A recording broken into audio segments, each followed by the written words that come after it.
What is up, everybody? Happy Saturday. Not as happy Saturday as I would like. Another rough day on Draftkings for me yesterday, even though I had some nice calls. To be honest with you, I'm looking back at yesterday. I just want to touch on this briefly before we get into tonight's slate. The one thing that I really missed on was first of all, I was anti-playing Harden to begin with. And then I found enough value to where I liked Booker so much that I just ended up playing him a little bit. And that sort of went away from my whole overall strategy. And when you do that, you're probably not going to have great results, even though it was logical to pivot the way that I did. Obviously, they didn't need to get blown out by 700 points and not play the fourth quarter and all that stuff. But, look, it is what it is. So I ended up having a rough night on DraftKings. Of course, where I couldn't hurt myself too bad was FanDuel, because I couldn't make any late swaps, which usually is my strength. So on FanDuel, I had a nice night. I had a nice well, not a nice night. I had basically like an even night, but it felt better compared to my awful DraftKings night. Anyway, having said all that, ready to get into today's slate. I feel like we've been on a lot of the right plays. I don't know if it's been lineup construction exactly. I think that's been part of it. Some of it's just, rough luck. Foul trouble was brutal yesterday. You know what it was? I had 40% on DeAndre Ayton or something like that at the end. DeAndre Ayton, he gets in foul trouble and they end up blowing them out. Just a lot of things like that. But we'll get into Sheets real quick yesterday, and then we'll talk about today in just a minute. Sheets, tell us about what you did yesterday. Yeah, so I did actually all right. I did pretty well on FanDuel. I had built like 11 lineups. I cashed in 9 of them. And one of them had a couple of them had chances. It's funny, the one that had the most points in it actually had Harden in it. Yeah. I had a 386er with Harden because we smashed on Oubre, smashed on Herter, and your Rui call was really good across the board, pretty much. Yeah. And I also we did pretty well with the Lillard thing. I mean, he was pretty low owned as we suspected he would be, and so I did pretty well on FanDuel. DraftKings I broke about even, but yeah, I couldn't believe your Swanigan call. I can't believe that actually happened. He was on the court for like 30 minutes, I think. Yeah. And that's really all you can ask if you want to know the truth. I mean, absolutely, yeah. Absolutely. And as far as that Houston game, we were also kind of right about that. That was our main fear of that game. Remember, we talked about this. Yeah. That there's a really decent chance that this exactly would happen, and it's kind of and a lot. I had about 15% of my DraftKings lineups had like Harden in it, but every single one of them had ready for this had Harden with Booker and Oubre. I mean, that had a shot. You know what I mean? Like, yeah. But then again, you can't have it both ways. I mean, part of the reason why it blew out was because Booker and Oubre score all those points. So it's not as if whatever. But onward. Onward we go, because this is a monster of a Saturday slate. I'm not sure how much I'm going to end up actually playing today on DK. I've got some things in the evening, but I do think there's money to be made on these kinds of slates, and we'll get into it. Under different circumstances, I think I would be mass multi-entering today, but I don't think I'm going to go that route. I also expect there to be a lot of weird news that's going to affect things. Like, we had the Teague news yesterday, Trae Young news that everybody went to Teague or Goodwin. I have a feeling something like that is going to happen that we don't know about yet. So let's get into the first game. What's the first one on your board? We got Dallas. So Dallas, Charlotte. I don't know exactly what happened. I presume that Porzingis had big foul trouble. I only mention it because I know he ended up the game with 5 fouls. Is that why he only played 20 minutes? Okay, all right. Okay. And by the way, it's just so stupid. I mean, I talk about this when I think about coaching or whatever. It doesn't matter your foul trouble. You can't have him play 20 minutes. You've got to just run him. You can't just sit these guys that long, because the logic again is so flawed. The logic is, boy, we got to rest him. We got to sit him because we can't have him foul out because we're going to need him to play minutes. But meanwhile, you're speculating that he's going to foul out. But meanwhile, you're ensuring that he's not playing the minutes right now. Right. It's pretty ridiculous. In any case, what that means also is that he is more. He is more rested to play in a back-to-back, which is a good thing. And he looks like, once again, it looks like a really, really good play. I would go right back to him.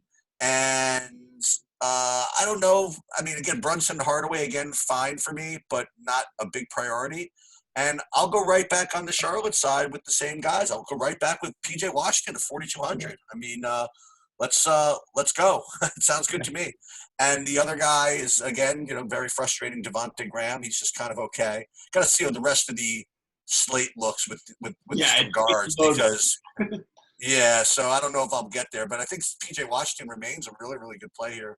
So those would be my two. It would be Kristoff from Dallas and PJ Washington for sure. Yeah, I'm sort of with you. I really like PJ Washington. He's a guy I'm definitely going to try and get in. I think that, like it's funny because I really do think the 30 minutes is the realistic minutes for him, and he hasn't been playing those, partially just coming back, and there's a bunch of things. I just think he makes a ton of sense at this price. They finally priced up Bridges, so he's sort of out of the loop a little bit. Even though, I'll tell you what, I've been on this guy for a long time, and he's really showing what he can be as a player. Yeah, this is, people will consider this a hot take. He's the best player on their team. He's the best player for the future of their team. And I honestly think PJ Washington might be next. I like Devontae Graham, but I don't see him as a long-term, guy who you're going to build around, in my personal opinion. I just think he's a good shooter, a Lou Williams type in the long run. Anyway, I think that on the Dallas side, I'm going to go right back to Kristaps. I have no problem. I think this is still too cheap for him. And the matchup is strong. Charlotte doesn't play fast, but they don't play defense either. So let's go to Kristaps, and I think he's going to crush here. So I think I'll have Kristaps in whatever lineups I do. If I'm going to make one lineup, as of right now, the plan would be to have Kristaps and PJ Washington in it. Everybody else is sort of okay. If I was multi-entering, I definitely would get some Graham. I would look at Rozier a little bit. I would even consider a guy like Monk on a different slate, but I just think it's going to be mostly Washington and Kristaps for me, and not get too creative. I do really hope that yesterday holds people back from wanting to play Kristaps. That would be a really, really nice thing for us. Yeah, I don't think we're gonna get away with it. I mean, like if he had a bad game, I think that they would say, okay, then they might want to get off him because they can actually see why he had a bad game. They'll see the foul trouble. I think that. By the way, he was going to put up a monster game too. Like he was, it wasn't like he wasn't doing anything while he was on the court yesterday. He just only played 21 minutes. Right. All right, so definitely something we want from the early game. Again, I still think though the overall strategy this time of the season, you want to try and play on Draftkings the later games as much as possible. That late breaking news has been happening pretty much every day, and even the Swanigan thing yesterday was look, he only put up 20-something, but he could have easily put up 30-plus at minimum cost, and was completely off the board, but was going to play 30 minutes as a minimum cost center. I just don't see how people just weren't on that. To me, that just shows that there's still some edge to be made. And again, playing the later games is valuable, but tonight, not going to get away with it because Dallas and Charlotte really like both those plays. Keep in mind also Saturday nights have kind of extra variance as far as people sitting. These guys have lives too, and they people party and stuff, and I'm telling you, so you don't know who's going to get late scratched or I don't know, limited in some situations for teams that don't matter. Just be aware of everything on Saturdays. All right. So Detroit, New York. First, these Detroit guys still look really good. I mean, they still show really, really good values. Same guys as before. You're going to have Christian Wood, Reggie Jackson, Bruce Brown, and the other guy, Anthon Maker again. I mean, they all look really cheap, and they're all probably going to be somewhat popular, maybe not that much so, but I'll go right back to all of them. I mean, or maybe not all four of them in the same lineup, but I certainly would pick from these guys as good value plays to interplay within my lineups. If I had to prioritize, they're totally different positions, so it's hard to say. I honestly don't know between Reggie Jackson and Bruce Brown. I think they both look fine. And again, I wouldn't play Christian Wood and Thon Maker in the same lineup. Although I saw some people do that yesterday with a lot of success. I just didn't. And the same with Reggie Jackson and Bruce Brown. I wouldn't put them in the same lineup either. On the Knicks side, if you're into this kind of thing, this is not Reggie Bullock revenge, right? In some form. He's going to play some minutes, but these minutes are going to be cut now with Parrott back. Yeah, I don't really like anybody from the Knicks. I mean, Julius Randle's obviously nowadays the safest guy as far as minutes go, and he's the best player on the team by a lot. Although it's so funny, I was watching a little of this.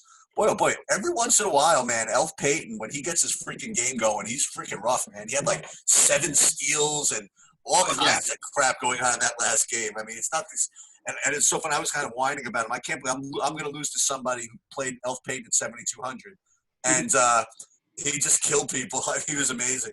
Every once in a while, he'll put that one up, but not today. Sheets, it's a little bit quiet on your end. You just a little bit closer. Thanks, man. Let me try. Okay. You're okay. Yeah, and I can still hear you, but it's just not quite as easily. I have zero interest in any Nick tonight. The only one I would even consider would be Mitchell Robinson, just based on if things happen to break the right way at that price, we know he can smash, but I don't think it's worth it to gamble on this slate. I have on Detroit's side, I don't feel good about these guys as much as you do. I don't like the second of a back-to-back. I think Reggie Jackson playing him tonight would be a mistake. I do love the usage that he's getting, and I think the price is fine, but the second of a back-to-back, they are at home. It is a good matchup. I don't feel like on this slate it's for me. I do think Christian Wood is the one we're speculating on. We talked about it yesterday. We said, look, they made him 6K. Maybe we're getting him. Maybe that's an incredible value. Well, obviously yesterday that proved to be an incredible value. And at 6,700 against this Knicks front line, I feel really good about him having a double-double. For one thing, that's where I like to start with my big guys. So that's a guaranteed roughly 30 fantasy points just as a raw double-double. The thing about Wood that's interesting is that when Drummond's been out, like not that he's a crazy assist rate or anything, but he'll get 3, 4, 5. So he got 5 assists in the last game. This is without Drummond there. I mean, you're going to see these guys have usage, and Christian Wood is probably the guy who I think has the most chance of crushing anything. And then Thon Maker is just too cheap. So it's really just Maker and Wood for me. I actually don't mind if you entirely play them together. I'm a little surprised the minutes projection is so low on Thon Maker. I'm not exactly sure where that's coming from. Are you seeing the same things that I am? Oh, John Henson, that's why. Wait, so we've got Henson in the mix now, but he was in the mix last game, wasn't he? No. Yeah. Oh, was he? I thought so. I don't think he was. He was on Cleveland because that's what happened. So that's going to kill a little bit of the love for those guys. That's basically, it could take some minutes. It's going to take some minutes away from those guys. So less love for Maker than I had yesterday. Or less love than I did yesterday. That makes sense. Yeah. I mean, he still becomes a good play. He's going to be low owned, and he's 3,300. He could put up 30 fantasy points still. But, maybe there's better places. I think there is. All right. So next one I have is Brooklyn, Toronto. And all right. So welcome to the next real big piece of value here. That's throughout this game. He's out, right, Lowry? Yeah. So all these Toronto guys look just incredible. Starting with Fred VanVleet at 6,900, probably the best combination of raw points upside, and I kind of like him. Let's put it that way. Be really chalky, but it is what it is. Ibaka again is looking to be a really, really good play. He's playing really well. He's projecting really well. He's probably going to be owned, but can I tell you? Siakam disappointed me last night, but with just more usage, more points to be scored with Lowry out, I have no problem with him. He and then my dude from better shot in his life. He missed more shots than that what happened? He was 6 for 20. He was terrible. And then, my dude from last night, Terrence Davis popped 10x up on the board, and now he's only going to play more today. So let's go. So just those 4 for me, and I play several of them. I'll run it back maybe with someone on Brooklyn, and this is I don't know how chalky they're going to end up being, but it's something to monitor. And I think it all makes sense to me. I got to give a shout out to Toronto. I mean, this team. I just want to say one thing I love about them. Like, I don't love watching their games, or I'm not a big Toronto fan, but I'm a huge fan of the kind of team they are. They're to me what the Spurs were in most of my life. Interchangeable pieces. Somebody goes out and you get someone who can basically just have the same production. It started off with VanVleet doing it last year to Lowry when he was backing him up whenever Lowry was out. They rest players all the time. Next man up. They win every game. They win plenty of games. I just really like this whole team as a unit, which makes them usually less appealing for fantasy, except for that they really play these guys so many minutes. They're studs. And without Lowry tonight, I think that it's really hard to not want to play Davis and VanVleet. No problem playing them in the same lineup at all. I actually think you could throw Siakam in with them. I really like all of those guys. And the other guy that's sort of going to get slept on was the guy that I actually brought up yesterday when you said Terrence Davis, and that's OG. Yeah. This game just seems like his type of game environment. Should be extra minutes to go around a little bit with Lowry out. Steal block upside against the fast-paced New Orleans. Huge boost. I'm a little surprised that the total is not even higher than it is. But boy, what a great spot for all of these guys. I think Serge is the one that I'm probably going to lay off the most. He's going to have more ownership than I want to pay, even though he's been really good. But for his price, I just feel like I'll take the upside of Van Vliet at the same price. I would rather play the really high upside of Siakam at 8,200 than I would Ibaka. But I certainly understand Ibaka. I just don't want to, on this slate, play 3 Toronto players. It's interesting. It's interesting when you watch the NBA. I don't know how you sweat the games, but I like to actually watch the games on TV, and I get the NBA TV, and I get the local announcers or whatever. And something you had mentioned in your discussion with Toronto. I mean, even the announcers, they talk about this team, and like in a certain way, they are just so much even prouder of this team even than last year. I got to run. You got to pause this. I'll be back in a few minutes. Okay. All right. We don't usually pause. We usually go straight through, but Sheets had to go do something. So we are back in business here talking about Brooklyn and Toronto. On the Brooklyn side, I literally just can't find any reason to play anyone except for maybe a little bit of Taurean Prince. I just don't think this is the slate where I'd like to do it because I'd like to run it back, but I don't feel like I love Dinwiddie. I don't like the matchup. I'm just not crazy about these Brooklyn guys today. So, like, for me, I kind of look at the other way. And maybe you correct. You're better at this than I am. So you can tell me if I'm wrong. I'm going to look at the other way. I'm going to look at that if I'm going to play a couple of Toronto guys. I'm just kind of like force myself to like someone from Brooklyn. You know what I mean? Like I'm gonna treat it like I treat Memphis every day. It's just even though I really don't like them, I'm just gonna force myself to like one. So if I do play, let's put it another way. If I play like a couple of guys from Toronto, then I will force myself to like someone from Brooklyn. If I only want to play one guy from Toronto in like different lineups or whatever, then I won't force myself to like someone from Brooklyn. So I currently, in my first build, I built a lineup with 2 Toronto players and nobody from Brooklyn. But I don't. Okay. But again, one's a value play. They're both real value plays actually. Because you like the Anunoby and the. No. I mean Davis. I'm playing Davis, and in my first build, I have Davis, right. Davis and Lowry. I'm sorry, Davis and Van Vliet. Okay. I don't feel like I need to run that back, but if I almost had Siakam in that lineup also, and I actually think you could get away with it even still without running it back, especially because the slate's so big. But it does make me want to like somebody. I mean, it would be LeVert, I guess. That's where I would be, but they'd guard the position too well for me to love Dinwiddie at this price. Yeah, I would either force one of those guys you mentioned, either LeVert or Dinwiddie, and the other guy I was thinking of is the guy that you hit on, and every once in a while, man. Every once in a while, when you least expect, you'll get that 40 out of Taurean Prince, and I don't play him all too often, but he'd be a kind of a sneaky guy to run it back with because he could be the leading scorer on the team. So I would like to run it back with Prince. The problem is Wilson Chandler has cut into the minutes here. I would love if Prince was. What would happen is if there was no Wilson Chandler tonight, Prince you might see like at 34 minutes or something, 35 minutes. Instead of 28, right. Probably, on a different slate, I would be arguing about Wilson Chandler being a potential value play. You just absolutely can't go there on this slate because there's too many options, I think. But he is at least forward eligible because all the other value, and we have a lot of guard value today, and we're going to get into some other guys.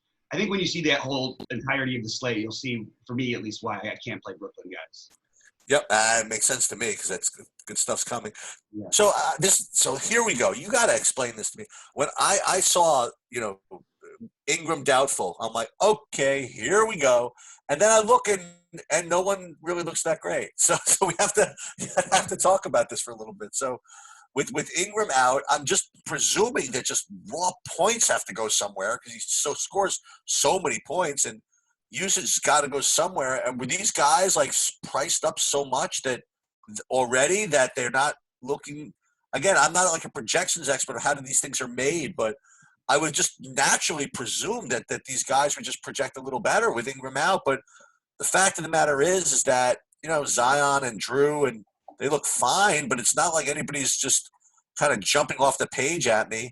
I guess you put in maybe a little more, some more minutes out of the forwards, right? So small forwards, maybe JJ Redick, or does each one more get more minutes now? I'm He not could, sure. but I don't think you're going to play him on this slate.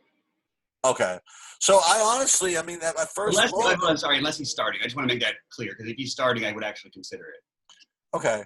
So like at first look, I'm not too thrilled with anybody on New Orleans. I mean, I don't know if I'm not like Zion against Sabonis is not the easiest matchup in the world. I mean, I don't know. You tell me. I love Drew Holiday today. I Right. just think he's too cheap. The usage is going to go somewhere. It's going to be him. He's been playing under very tough circumstances where it's weird because he's so good. Everybody's been trying to get him from New Orleans, and I sort of admire that they just sort of stuck with him. But he had a foul trouble game against Chicago and a foul trouble against Milwaukee too. I don't know if it was foul trouble against Chicago actually. I can't remember. No, they blew them out. Oh, it was the absolute blowout. And then the foul trouble was against Milwaukee early on, and then they made the big run with the bench unit, so he stayed off the court. And literally, this guy always plays 35 minutes in any kind of tight game, and he just wasn't there at the end until the very end of that Milwaukee game. So I can completely throw out these other games, and there was the other awful game against Houston. I'm fine with Holiday. I think that he's like probably a guy I'm going to have very, very high on my list.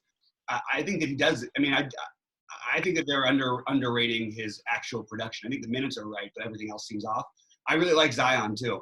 I know the matchup is not ideal. I think if this game stays at all, like Zion has come nowhere near his ceiling games yet, and he's been in some really, really tough matchups and had a couple good matchups. But like against Chicago the other night when it's not for the blowout. I mean, he was on his way. 9 for 11 from the floor. Without Ingram, you think there'd be some more rebounds to go around, some more usage.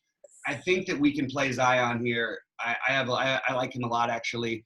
I think that he's going to be low owned. So that's sort of the route I'm looking. For me, mostly, though, Holiday is the priority, Zion being the farther one. I don't really like this style of matchup for Lonzo, but I think he's probably going to get there. Like, he'll probably get to 35, but I don't know. I have to tell you something about Zion. So again, I really didn't watch him too much in college. I mean, I really didn't. And I've watched him a couple of times this year, and I don't think anybody can guard him. I really don't.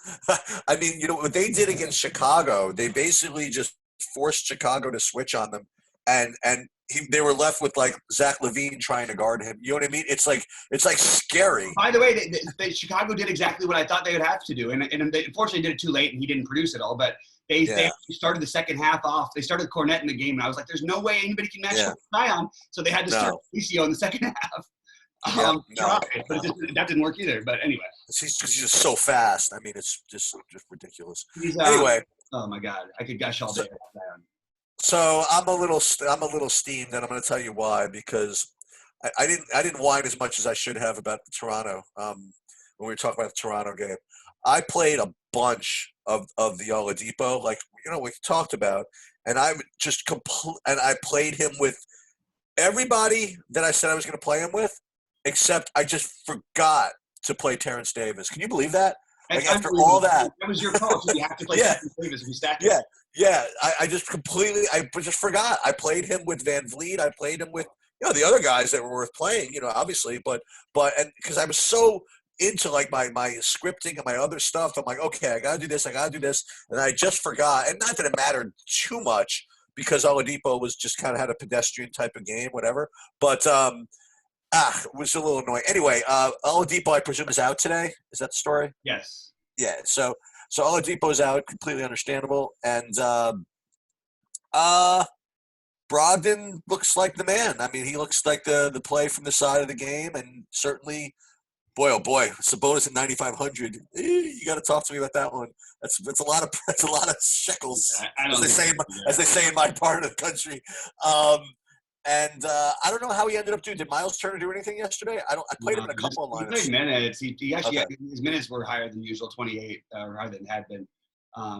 But he only had 20 fantasy points, and he's been playing minutes like in general, but it's just he's just never getting there. It's frustrating. This is a good matchup for him, by the way. Like he's definitely in play. Like there's just so much other value. It feels like maybe why go there, but he's in play. Yeah, can I tell you what concerns me about Brogdon. I mean, when I was watching, we were talking about Drew the other day, Drew earlier, and Drew Holiday, and you know, that was a really big game the other day, fantasy wise, when New Orleans is playing Chicago for like a lot of reasons. And the whole thing was I played a lot of Drew Holiday because I figured he'd be playing a lot of minutes and he would have to guard Zach LaVine. And I'll tell you, man, this guy, Drew Holiday, he plays freaking defense. I mean, he is really, really good. I didn't even realize how good he was. He's spectacular. He shut and, down in the playoff series. Like, yeah, so a guy like, I mean, not that Brogdon's bad or anything like that, but if Brogdon works out to be really, really chalky and they sick Drew Holiday on him, you know, it's going to be it's not going to be the easiest place to get there. Let's put it that way. But from a projection standpoint, it does look pretty good. I get the feeling that they'll use a little bit more of Drew offensively tonight, and actually maybe you'll see more of guys like Etuan Moore, even Lonzo guarding. And that's the funny thing about New Orleans. They've got a lot of talented defenders, but they're not a good defensive team. And it's partly just that they play really, really quick, but also they just haven't put it all together. But they've got a lot of good defenders because, you know, Lonzo is no slouch either, but he's more of a guy who can, you know, get some blocks and shoot the lanes. And he can get some rebounds, all that stuff. But I'm not too worried about it for Brogdon, especially if TJ Warren is out also. We really do have to monitor that. He missed yesterday. I'm guessing he's going to play today, but we don't know for sure. I'm not going to play him at 5,900. I just want to say, like, without him, you could make a stronger case for Sabonis, Turner, and Brogdon all. But I think especially Brogdon would be the one who benefits the most from him being out, just because of the usage. If he's out, you like these other guys, like these. Lamb, I think has kind of disappeared off the face of the earth a little bit. Yeah, because Oladipo came back. Right. I was thinking more other guys, like maybe like Justin Holiday or, I guess Doug McDermott had his run of getting him minutes. I guess not anymore. But I don't know. TJ Warren, he always feels to me like he's like a shooter. So when he's out, I figure someone's got to take those shots, right? So I'm just wondering. Yeah, I mean, I think it's worth considering. I just don't want to spend this price on speculating on these guys on this slate. I'd rather just take the sure usage of Brogdon and then play the upside of Turner. You know, it's a perfect matchup for Turner, is the truth. That's all I can say. I don't really like his projections. I feel like are accurate, and I still feel like people aren't going to play him just because you just game log watch him. He just 4.5, 5X's every time. Well, so we've been getting through the slate. We're probably, I guess, about halfway through the slate, and you'll notice like the guys that I kind of put in here. I mean, in general, I have like $1 billion left on the table, right? And just to kind of let you know where we're headed, probably the best value of all on the slate we didn't even get to yet. So there's going to be a lot of room to jam in big price guys if you want. So let's just say, for example, you want to stack the New Orleans game, but you were afraid of overpaying for Sabonis, for example. Yeah. I mean, I wouldn't be that afraid of overpaying. You know what I mean? Just because you can get these guys in if you want. What you have to be afraid of is what other guys you're not playing at that, you know, at that price. But it's not like, ooh, I don't know if I can afford Sabonis. You can afford whoever you want, you know, but you got to watch the opportunity cost of giving up some other plays, which we're going to get to in probably about one game. So yeah. All right. Yeah. So speaking of which, Clippers against Minnesota. Now again, like, whoa. So here's another thing I was unaware of. Here's yet another tremendous value I didn't even think about. All right. So anyway, let's look at Minnesota first. So as I said, just got news. We have no Porzingis today, so we're gonna have to flash back to that game. Dude, let the craziness begin. I told you it was gonna happen. At least it's happening early. Yep. All right. So let's start with Minnesota, I suppose. Yeah. So again, like Karl Anthony Towns at 10,500, you could play 4 Karl Anthony Towns tonight if you want. I mean, like you could jam in all this sour if you want, and you know, on another slate, I would say, ooh, maybe it's a little expensive. Maybe I'm going to spend it, but I think I kind of want to spend all this shit tonight. You know, so I like him. And the second guy I like, I don't think I'm going to go to D'Angelo Russell with his first game, but I didn't even know he was on the team. He's projecting 25, 30 minutes. Am I going to get Malik Beasley at 3,200? Yeah. Oh, man, there's another one. You got to be kidding me. He's one of my guys that I really like. I actually think I'm telling you right now, when you look at the guard value and then the good guard plays, it makes this slate really weird because you got to make some tough you're going to leave some tough, good value off. But at least with Beasley, it's speculative value. Like, I could argue against him. The problem is, I think he's got a lot of upside. So it's a weird one for me. I'm having a little bit of trouble because I really like him. I don't think the ownership's going to be crazy on him. But I mean, if you look at Minnesota's roster, do they have more bodies than any team in football? I'm sorry, in basketball? Like, this is crazy. I don't even remember seeing this many active guys for any team in my life. Like, and I would like to say that it wasn't too long ago that they had like 8 active guys. Yeah. It's and now they're going to be playing all these guys. I will say this, that if anybody except for Cat is chalk on Minnesota with all these bodies, I would probably not want it. Yeah. Just for exactly what you just said. You know, it's just there's a lot of variance that can go into these minutes. I'll say that. Yeah, what I would say is it's likely someone will get there. Just look at how spread out things are. I mean, there's like Alan Crabb's going to play minutes and take shots. You know, James Johnson's going to probably play some minutes. You know what I mean? Amari Spellman's going to get some run. Like D'Angelo, obviously. Like, there's a lot of run. What I would sort of go with, just my own, this is my narrative thing. Karl Anthony Towns has been the most miserable player in the NBA this season. For a guy who used to just be running up and down the court, smiling and happy, he literally looks like someone just killed his dog every day. And now he got what he wanted. So maybe he wakes up. Maybe this is maybe Cat just absolutely demolishes a front line that he should absolutely demolish. They have nobody to match up with him on the Clippers. Montrezl Harrell's nowhere near big enough to play with them. I love Cat tonight. I think he's going to be a low owned. I just wish that I liked, like, so what I don't like about this game is I feel like the Clippers can control the game, but I still think that, like, Cat is going to eat them up. Like, he's just so much. They don't have any size. This is the Clippers' problem. I just think he just destroys them.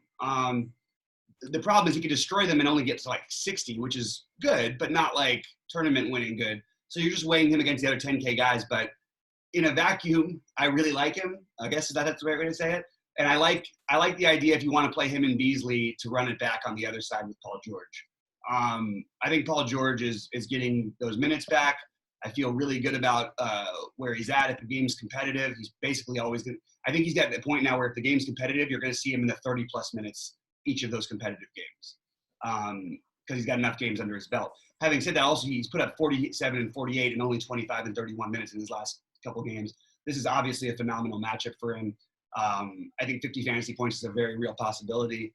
I really like him as another spend up. We're sort of forced to spend up. So, like, we're looking at Paul George as a 7.6 play at 8.4. You know what I mean? That's essentially what it equals out to, which actually makes Kawhi more in play than I ever play Kawhi. Because he's another guy at 9,800. You could play him in Towns very easily in a lineup. And you know, and the thing with him, like, he's not – for him not to be that high owned here, when he's probably going to, like, I think he gets 50 here more often than he doesn't. And I think there's obviously upside to 60-plus.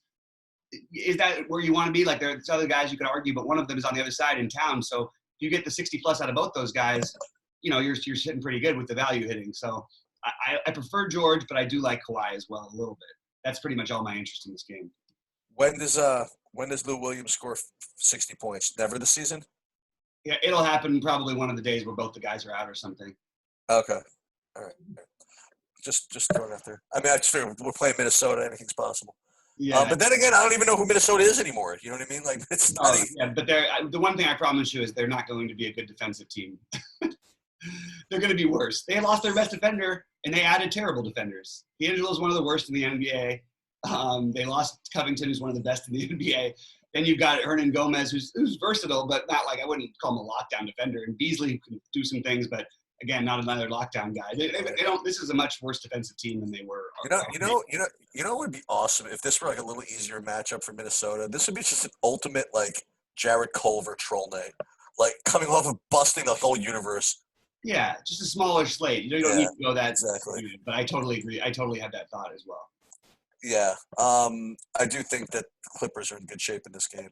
But I'm telling you, these teams that come off of trades, guys that lose players, they seem to rally. You know, we talked about this yesterday when Trey was ruled out, and I'm like, listen, don't be so sure it's going to be such a blowout. These teams, these players just seem to have a knack for just kind of rallying around stuff like this, especially if it's a trade. Like if it's like kind of a secondary guy that gets rolled out, they're like, okay, whatever, they can just get rolled, whatever. But when they have to make up for so much, you'd be surprised that the other team takes them lightly. I've just seen that a lot. In any case, I think all this trade stuff, I think that D'Angelo Russell is going to play well. I think that all these guys get traded over tend to try to play well for their new team. So um, I think that like you said, Kawhi, perfectly, tremendously awful spend up on a lot of slates, and tremendously kind of, I don't want to say necessary, but totally acceptable spend up on a slate like this where you can just cram. Yeah, agreed. Well, and so we got more coming. We got Jokic coming, we got LeBron coming, we got AD coming. It's funny that I don't love any of these expensive guys so much. So I really feel like you can pick some of the lower owned ones in the games you like. That's why I have Towns. And also Towns, it's a running narrative. That's a real narrative. Like that's a narrative that could matter. A player being miserable to a player being happy, that's a big difference. You're getting a different guy. That's true. You know what I mean? And the other thing for looking at the slate is that sometimes when we're trying to decide between playing studs or not, we're like, well, I don't want to play hard, and I want to play like all the good 8,500 guys. There aren't that many great 8,500 guys tonight, So it could be one of those one of those stud slates, which I've never ever had any luck with, but we'll see. We'll see how it goes. Mm-hmm. All right, Lakers, Golden State. All right, so if you didn't like any of that other value, you get 60% owned Kai Bowman at 3K. The only way he's not going to be 60% owned is that all these other plays are great too, So, however, he's going to be starting point guard at 30 to 35 minutes, probably. Well, until the game is over, which could be pretty quickly also, at a complete 3K minimum cost. So, you can feel free to make a case for fade him. It's going to be a difficult one. You can fade him if you just find other guys in that price range that can outscore him, which is certainly possible. There's no. I was about to say Malik Beasley could certainly outscore, but Malik Beasley's got to fight with 30 guys for spots where Kai Bowman's going to be rolled right out there in the starting lineup with nobody else. The other guy I will play from Golden State just because I just really like this guy. And if you have a game where now D'Angelo Russell's gone, I love Damian Lee. I think he's great. You're like a biggest Damian Lee fan club member. Yeah, I'm like the only one. It's you and Steph's sister. Yeah, and maybe he did really well for me on Christmas. So I remember that really well. He exploded, yeah. Yeah. So and the other thing about it is whenever I'm watching these guys play together, Damian Lee and D'Angelo Russell, I can't freaking tell them apart. They have that same hair and they have the same motions, whatever. And then whenever I'm rooting for one, the other guys that win the scoring, So now I don't have to worry. If I'm looking at it, it's Damian Lee on the court at least. So that's good news. So the game is going to be definitely rough business for them to stay close. But if I'm going to be, stay on brand, I'm going to say, you know what? They're going to try to find a way, man. Like Wiggins is going to try to do his best, and they're going to just try their best to hang in there. And the Lakers, they can go through the motions a little bit. They can just kind of just do whatever. LeBron could take the opportunity to get everybody else involved and whatever it is. So I guess the game could hang in there. And I got no problem playing LeBron or Anthony Davis. And I know they got all kinds of minutes downside, but, you can still get 50 points, which if you get three of these guys, all three score 50 points, probably put three of these guys in your freaking lineups. So I guess that's my entire view. I don't want to try to find the blowout guys from the Lakers. I'll play Damian Lee, I'll play Bowman, and I'll play some LeBron or AD also. Yeah, my quick take on the Lakers, I think it's an AD game more than a LeBron game, but I could easily see either of them going off. I just, again, I tend to like to reserve LeBron for when they really, really, really need him. I don't blame you. And Davis, I think, will just absolutely just demolish this team. I really do. Yep. I don't see how they match up. I don't see how anything works.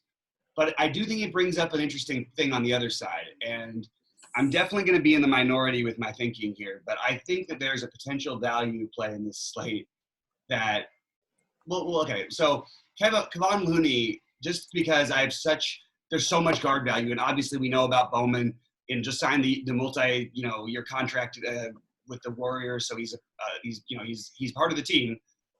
We're going to guess he's starting. It feels weird if he's going to be over 50% owned to play a guy with this much value on a slate who hasn't played a game in 3 weeks or something, like at all, hasn't played a minute. He's got a downside where he literally plays like 5 minutes. Now, it's unlikely. Most likely he plays 30 minutes and he goes out there and just a point guard because they really don't have another guy who you could actually call a point guard except Draymond. But the thing with – so here's what's interesting to me. The Lakers' size is always going to make you have to figure out what to do on the other side.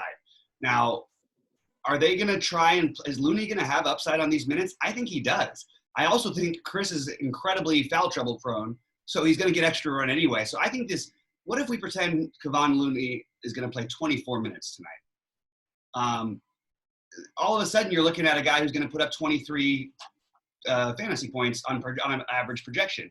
While it's not a good matchup, if he plays the minutes at 3,200, he could easily be one of these show-stealing – like, if he gets 30 fantasy points a there, it's better than a guard at the same price getting you 35 or 40 in the guard spot. Do you see what I'm saying? Because the position scarcity is built that way. So if Bowman outscores him by 5 or 6 or 7, then I think actually Looney's the better play. So if we think Looney can get that upside in the minutes, which I think there is upside for him to get 20 plus minutes, maybe even as high as 24, 25, maybe even more. Let's take a little bit of a shot on it. I think that's your, it's weird. It feels weird to speculate on value, but like, if you want to get creative and do something different and want to play an expensive guard, this is the pivot I would be looking at as one of the potential values. Having said that though, I'm with Bowman. I'm planning on playing him. I just, unless he's not starting or something, I really don't understand why he wouldn't play 30 minutes. I don't think I'm going to get to Lee and these other guys. It's just, I hate the matchup. I don't really want to force anybody in.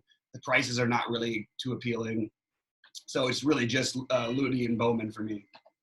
Well, let me just stray you for a little bit because I was 100% sure you were going to go somewhere else. Because every once in a while you throw in an Eric Pascal take. I love Eric Pascal. I just don't know if what it would take for me to play Eric Pascal tonight would be I would need Draymond out. Well, that's the other thing I was going to say. I mean, if they say who are they going to have to match up with and whatever. I think that Draymond does one of two things. I think he's either out or why would he be out? No. Well, just because he's questionable, right? Oh. So he's either out or he smashes. I don't know. It's possible. It's a ridiculous $7K price tag that he gets up for this game. I thought it was going to be either Pascal or Draymond, but I guess you're right. I mean, it's kind of a. I don't think Draymond is a bad play, by the way. Like, if he plays, like, I just don't think that's where I'm going to go. I got you. It's a tough matchup, but that's actually a good thing for Draymond. For us, it's like, yeah, we need him to get up for the game. That's what, like you said, and they're going to run things all through him basically. I just don't really want to pick on the Lakers in general. All right. Unless it's Westbrook. All right, let's move on. Right. So Kai Bowman's a good play, and if he's starting, I'm not fading him if he's starting. Yeah, hard to do. All right, so Denver, Phoenix, Jokic is freaking insane. I mean, it's funny. I always, who was it? Siege or somebody put like this whole thing about the NBA ratings are going to be really up for the playoffs because they have all these great matchups that could happen in the semifinals, the NBA semifinals. And he mentioned Denver a couple of times, but the fact of the matter is that nobody knows about Denver. Just nobody knows about Denver because nobody watches them, and it's been like that forever. I mean, all those teams. Yeah, it's always weird. It's true. Just nobody knows anything about Denver, and I don't really know much about Denver, and except for DFS. And when I start watching, and I watch Jokic play, I mean, especially after the first, I don't know what he was doing the first 15, 20 games of the season, but whatever that was. I mean, the guy's insane. I mean, the guy's just ridiculous. He controls the whole game. He runs the whole team. He does whatever he wants. He doesn't play defense, whatever. Who cares? And he's awesome. And Aiden can't freaking guard anybody. he's probably my favorite of these 10K guys that we've talked about. So I'd start with him. As a matter of fact, I'll start by saying I don't know what his owners. He's got to be really high owned just because of No, all the I things. don't. I actually think he's going to be somewhere in middling like ownership. Like, Oh, then he would be my favorite. He'd probably be my favorite play if you want to know the truth. I mean, yeah, he's it's not as much blowout risk as some of these other games. He's just Aiden. Oh, look, Aiden's fine, but he's not guarding him. Like nobody can guard him, honestly. right. And so I'm gonna plow him in.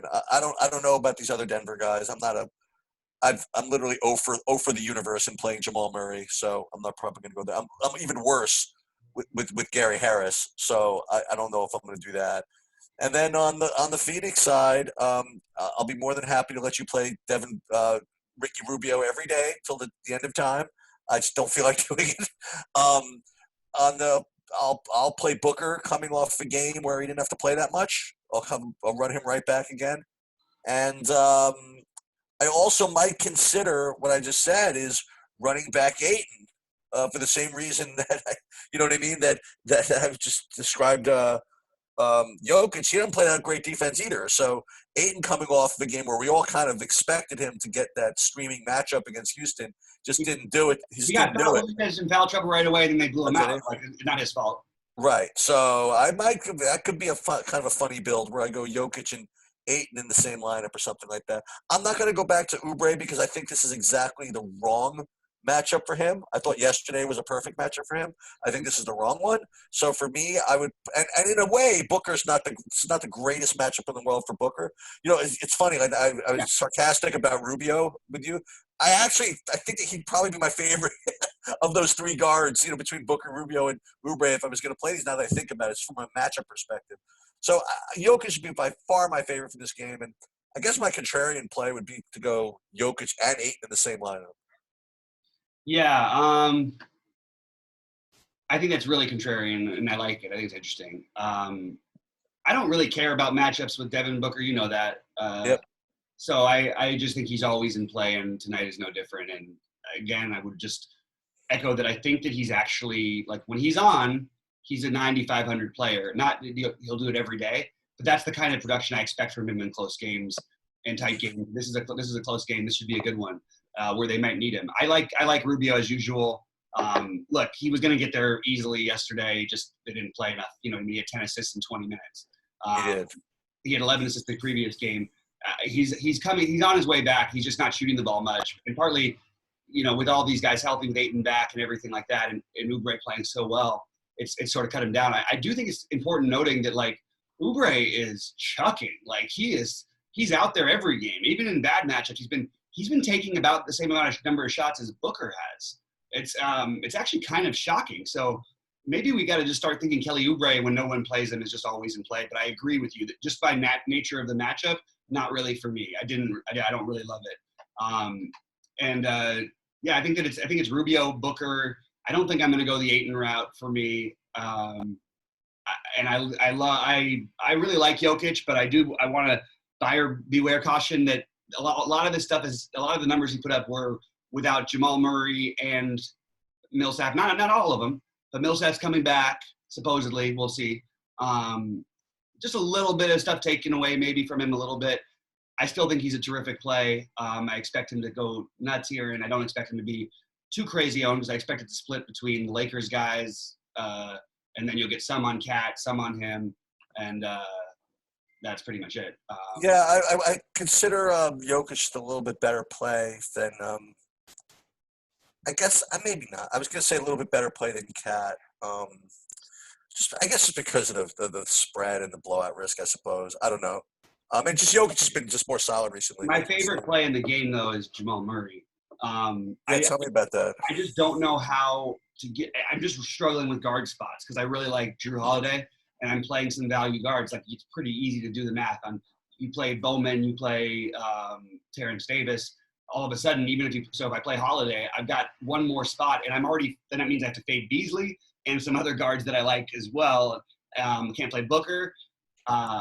So I think that it's making it tricky for me with Murray, but I really think there's just a tremendous upside at this price and a really, really, like, it's a good pace matchup. This game has got a good projection. Jamal Murray without Beasley, without these other guys, he should see the boost without these guys, by the way. And not to mention we have no Will Barton, which I think it just screams Jamal Murray time. I actually think that Harris would be in play on another slate. I know he's been awful. I mean, it's really weird. He put up 20 fantasy points the last game and shot 0 for 13 from the floor. That's just really weird. But with Millsap coming back, with that Barton out, yeah, sir, not a wash because Barton's more high usage, but Millsap's only going to play 24 minutes or so. So I don't know. I'm sort of struggling on how much of him I want, but I do think that Murray is the other way to go here with no Barton. Sort of wish I could play the other guys like Craig, or maybe if he was minimum cost or something because you can use him at small forward. But I just don't think I'm going to end up getting there on this slate. Is Paul George still on a minutes restriction or no? At the minutes restriction, if it is one, is 30 because he just played 31 minutes the other day. So whatever they say, I'm gonna treat it like he's playing 30 minutes, unless it's a back-to-back and they say something, we're gonna limit him. Okay. All right. So just got the one game left, right? So, San Antonio against Sacramento. Boy, oh boy, this is not too thrilling, huh? So we got our guy showed up again finally for us last night. I was gonna say, did you play him? I didn't end up playing him. I had him 7%, so not very much. Okay. Yeah. So I like the guys today. I played yesterday. I like they were doing some business too. I like Fox again, and I like Bielitsa again for Sacramento. On DraftKings, I didn't look at FanDuel yet. And in San Antonio, I'm kind of into DeRozan every day nowadays, so he would be my preferred guy on San Antonio. I'm not, Aldridge doesn't look as appealing as he has. He looks fine, but my favorite play would be DeRozan. And I wouldn't mind hammering this up a little bit with DeRozan, with Fox, DeRozan with Bielitsa or something like that. I'm not going to, again, I like the whole healed idea of like the coming off the bench thing. I just need to make sure I do it on the right slate, and I just don't think that this is the one I want to do it. Who was really active yesterday, by the way? I don't know if this is going to continue, but Bazemore was really active yesterday for Sacramento. I was watching that game a little bit. He got some blocks, he had some steals, and did whatever. So that might translate into some more minutes because Luke Walton's a freaking moron, and he'll do something like that, like play Kent Bazemore, even though he's terrible. So he might get some extra minutes at 3,200. So that actually could be something interesting. Like if that's actually going to happen, if he's actually getting rewarded for that effort, and then play 25, 26 minutes and be a $3,200 pivot off of these other 3,200 guys, that's a little crazy actually. But that would be my next guy. Let's bet at that. Luke Walton may be my guy, but I just want to say that this is a really disappointing season from a team that I think if you look at their players, they're just much, much more talented than they've shown. Sure, you could they didn't have Bagley this year. I fully expect the Kings to rebound. I do blame Luke for a lot of it. I think this team should be much, much better than they are. And I really like the pieces they have, and I'm very disappointed in them not growing. I think that this is a great, like the Buddy Hield thing, I think it's, first of all, a terrible decision for turning him off the bench, like just from their team standpoint. I just think it's really, really terrible. Like this guy should have it in his head that he's the future of the franchise and starter, not like this. You know what I mean? And I just personally, I don't like the strategy. But I think from a DFS standpoint, he actually is it's more effective. He's never going to have the same ownership. He can always go off. His price is right. The minutes projection will always be, he can always play 40 minutes in a game. Like he could literally play 38 minutes, even though his minutes projection is always going to be 27. So I really like the upside for Hield. And I mean, I don't mind Bogdanovich either. I actually think all of these guys make sense if you want to run DeRozan on the other side. Wait, hang on for just a second. Before we forget to do this. So Holmes is not going to play tonight, I don't think. Right. So does that mean they're gonna start Giles again? And why can't that guy ever play more than 15 minutes? Are his knees that bad? I was a little bit confused about that one as well. When I saw that he was starting, I had the initial thought of, oh my God, I blew it. How did I not get Harry Giles in any lineups? He just can't play more than 15 minutes. For the few minutes that he's out there, he looks like he's the best player on the court. He must just be hurt. You know what I mean? We also just made a case for why. Okay, so here's the problem. What's weird is that's the problem with playing guys like Bazemore or Fox or like. There's a lot of players that Ken Bazemore, as much as you might not like him, he's certainly the top 8 player on a decent team. That's how I think of him. I think he's a That's solid. fair enough. That's fair enough. So he's going to get 20 minutes with most teams, in my opinion. Bogdanovich gets minutes. Leach is going to have a ton of minutes. Harrison Barnes always plays a ton of minutes. Then you have Fox, Heald. Like, where do the minutes go? How do you get Giles in? They tend to go smaller. I don't think San Antonio is going to put up any resistance towards that. So that's where I mean, and also I like the idea, like, yeah, you can maybe run DeRozan on one side. I also don't mind the idea of running Aldridge and Bielisa together. Yeah. Aldridge really went for it the other night at Portland and tried to get us that revenge game. He shot to the ball 23 times. I think that's the most he shot of the season. But the other thing is that with no Holmes and Giles is whatever, and am I dumb for just not playing Aldridge? I mean, who's guarding him? Bielisa. I know, but yeah, no, it's fine to play Aldridge.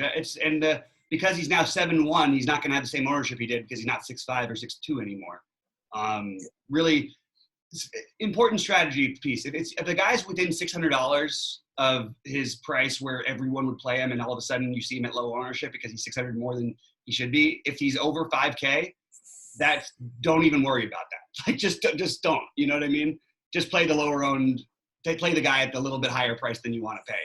That's maybe what we should go. Talking about a guy like Sabonis tonight. If we really like some of those Pelicans, which I do, playing Sabonis at 9,500 is not that bad of an overpay, because at 8,900 we would like him a lot in that matchup. At least I would. This guy was 8K last year, wasn't it? I mean, Aldridge. I don't know.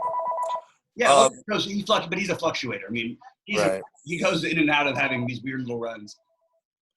Yeah, but I mean, yeah, you know what? In second thought, looking at this game, I think I do like Aldridge more than DeRozan, and I think I do like Bielitsa more than I thought. I liked him at the beginning, Fox and Bielitsa, but I think Bielitsa, like you said, he's going to have to play a bunch of minutes here. Maybe your idea is really, really good to just do Bielitsa and Aldridge in the same lineup. That'd be fun, actually. Yeah, that would be. All right. Well, here's what we got to do before we get out, because we've got to go back to Dallas. Yeah. Okay. So that's obviously the change. Any chance they're gonna let Luka back or something? No, that's so easy. I don't think it's that easy. I don't think it's Luka just not wanting to play or anything. I think that they're just being cautious with him anyway. But okay. So the first game of the night, Dallas and Charlotte. Somehow Dallas is still favored to win this game. Yeah. So here's what I like now. I mean, if Kristoff is out, there are two guys that I like more than I did, obviously. But one guy is Kleber, and he's going to be, I presume he's going to take ownership as a result of it. But the other guy who's like right on the border of bringing up is maybe another 3,500 guy, maybe Willie Cauley-Stein. Yeah. So that he would be. So those two guys get the bump. I don't think this really affects my opinion on Hardaway or Brunson at all. I think they look to me pretty much exactly the same. You know what I mean? I feel as though, unfortunately, I don't think they're playable now for me, because I was going to play them before, hoping they'd get lower owned. But just because Kristoff is out, these guys are just naturally going to be presumed to pick up more usage and ownership and stuff, and ownership as a result. And I don't think I'm going to play Brunson or Hardaway now, although I may have if Kristoff played, if that made any sense. I think Brunson still is still a strong play. He's fine, but he's no better, is what I'm saying. You know what I mean? I don't know that he's going to get crazy. I don't know that they're going to get crazy ownership. It's a weird situation. They've got a lot of bodies still. So I'll take some Kleber and I'll take some Stein. I think I'm going to do that. Willie Cauley-Stein. I mean, the Willie Cauley-Stein thing is weird. You see a minutes projection that he hasn't even come close to since he's been playing in Dallas. And there's literally no reason to play any size against Charlotte. They have nobody. Shoot. I thought I would like a little bit more than I do. I think it's Kleber mostly for me. The other thing it does, it keeps the game closer as well. The thing with Willie Cauley-Stein is if he does end up starting, and I think that you know what? Yeah. Yeah, how many $3,200 guys are there though? You know, like, can I really play him At least instead of? he's not. At Can least I he's really? not. Can I really play him instead of Thon Maker for real? You know what Well, I if you mean? play him, you can't play any other center. That's my opinion. You have to Right. play guards in your utility spot tonight. I don't Right. see how you get away from it. I really don't. Unless we hear about some other news, like it's really going to be hard to get away from. But I'll tell you what, I wouldn't. Like, it feels weird though, like because I like Kleber. I don't want to like Kleber and Cauley Stein. They don't really need to play Cauley Stein. I don't know. We'll Yeah, see. maybe you're right. It's weird, but if he's starting, it's going to be certainly hard to resist. But if he becomes like mega chalk, which he will, um, Who? Willie Cauley Stein, if he's starting, will become chalk. You think so, huh? He's already written up as a cash game play right now. Are you serious? Oh Yeah, crap!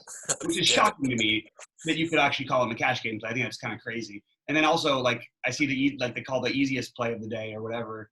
Got Anthony Davis some places. Like I agree. I like Anthony Davis, but I don't think it's like he didn't strike me as like you need to have him more than anybody else in the slate.